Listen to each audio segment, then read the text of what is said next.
Hey guys, and welcome back to Really Seriously For Real, and welcome to day 3 of my Outlander 10 Days of Faves, where we're counting down my favorite moments in Outlander episodes to have aired so far until we reach the day we've all been waiting for, the season premiere. And be sure to check back every day and have your notifications on for this channel so you don't miss a thing. And remember, this will not be a full review. Both sides now. This was an easy choice for me. It's full of reasons why it would be considered part of my top 10.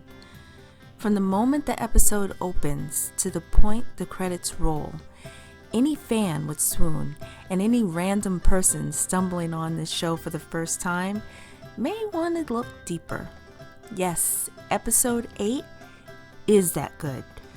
You're floating back and forth between Frank's reality and Claire's new reality, Frank's emptiness and Claire's joy. The start of the episode made you sigh and smile when you watched Claire and pity poor Frank. It was a seesaw of emotions. For 7 weeks, Frank has been consistently let down by the cops. Then add salt to the wounds. A woman tries to con him. Look, if you're going to con a grieving man, make sure he's not trained in combat. Not to mention that this is a descendant of Black Jack after all.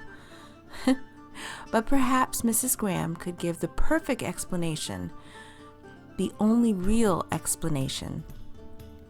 Claire went through the stones and fell through time. Totally makes sense, no? Claire, on the other hand, was in wedded bliss. I found I had butterflies in my stomach every time they'd stare into each other's eyes.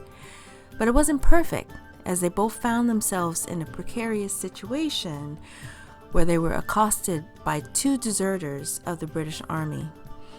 While they're able to overtake these men, thanks in part to Claire taking careful heed to an earlier defense training, this whole encounter opened a wound. It reminded Claire what her original priority was: to get back home. If she was trying to get back to her own time instead of falling in love with this strapping, sexy, great lover Highlander husband of hers, that unfortunate incident wouldn't have happened. And as luck would have it, Craig Nadoon, right there in the distance. You know, anytime I was going crazy looking for something at home and find it like right in front of my face, my mom would say, if it were a snake, it would have bit you. Well, my mom would have said the same to Claire. On the other side of time, Frank is literally at a crossroad. Continue home and forget Claire, or go to Craig Nadoon and indulge Mrs. Graham's highly unlikely story. This is where the hopeless romantic in me comes in, when Frank opts for Craig Nadoon. On her side, Claire sees the stones and started to make her way there. This is what made this my favorite episode. The crescendo heartbeat of the music, like the connection between the two would be all that it would take to bring them together. My heart burst at the thought that Frank would be there when she walked through. When he bent to the ground and sobbed her name loudly in the breeze it carried seemingly by the same mysterious rock that transported Claire there in the first place. When she, on the other side, heard his yell and yelled back like a game of telephone through the cosmic airways. Not one cell phone provider can boast that kind of range. He heard her ever so faintly in the wind, and when she ran and I shook and pounded the couch just knowing she would be there with Frank in seconds. So when her hands reached out to the rock and the screen went black, I think I held my breath. When it came back up, and you see her being pulled away by those darn British soldiers, I'm not sure if I yelled or Claire. It was not a good moment. But wait, there's more.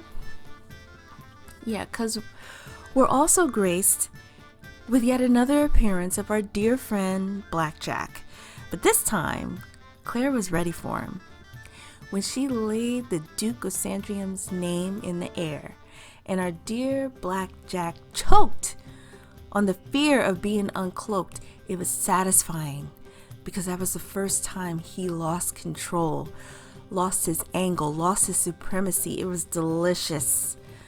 At least until Blackjack floated a breadcrumb of his own.